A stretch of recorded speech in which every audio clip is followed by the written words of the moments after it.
Today I'm going to show you how to make cherry blossom flowers. Now obviously, according to the size wool and the size hook that you use, your flowers may turn out bigger or smaller. So for this specific purpose, I've used a double knit wool and a 5.5mm crochet hook. For the middle of the flower, we are going to use a magic ring. This is how you do a magic ring.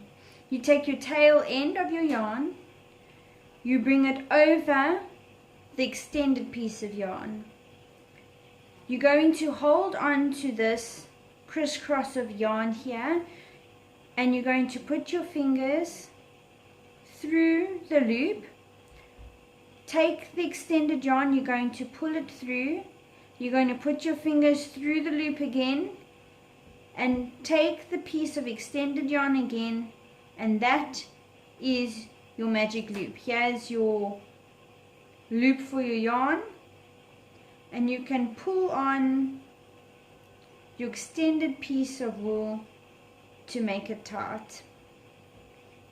Okay, so for our flower, we are going to do 9 single crochets into your magic loop. So 1,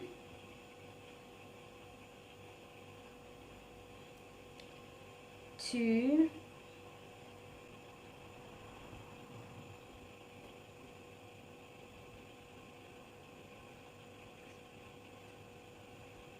9.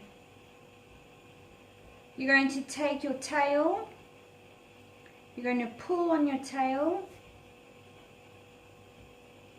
and it brings in, as you can see, it brings in your circle. You just want to make sure that all your nice little V's or your hearts, whatever you like to call them, are on the outside. And you just pull nice and tightly, and then you slip stitch into that first single crochet, and there you have the middle of your flower. You can then cut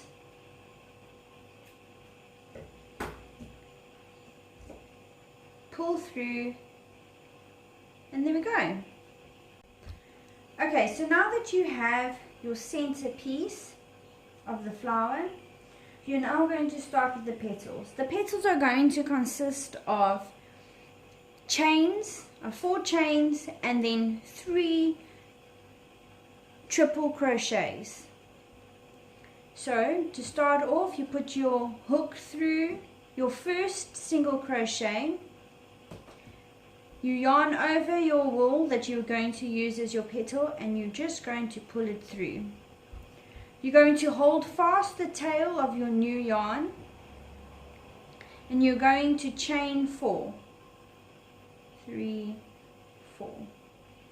You're then going to yarn over twice as if you're doing a triple crochet, and you're going to go back into the same space that you did your chains.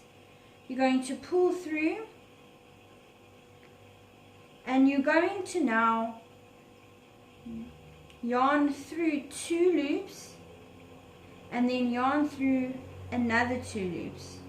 You're not going to yarn through the last 2, so you should have 2 loops on your hook now. Then you're going to yarn over twice, then you're going back into the same stitch.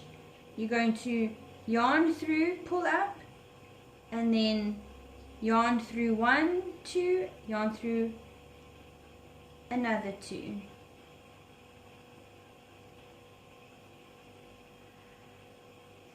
Okay, you should now have 3 loops on your hook. You're going to yarn over twice, go through the same stitch, yarn through, pull, yarn through 2 loops, yarn through another 2 loops,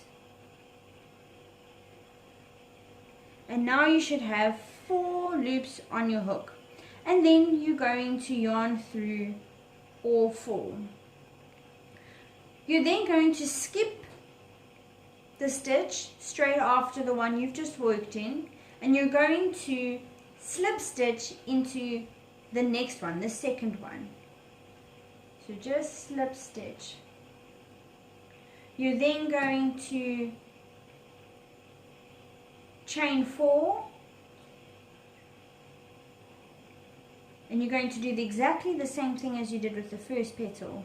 You're going to yarn over twice, go through the same hole, yarn through, lift, yarn through 2, yarn through 2, yarn over twice, go through the same hole, yarn through 2, yarn through 2, yarn over twice, go into the same stitch, pull through, yarn through 2, yarn through 2, and now once again you should have 4 loops on your hook, and you're going to yarn through all of them. You're going to skip the empty stitch next to that, and you're going to slip stitch into the next one.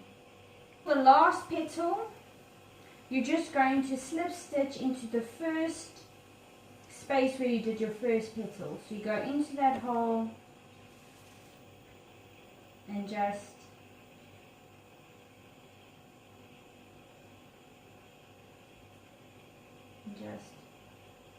slip stitch that over there. And there we go. You cut your yarn. Obviously you'll keep your yarn as long as you need to attach it to whatever you want to attach it to. And there we go.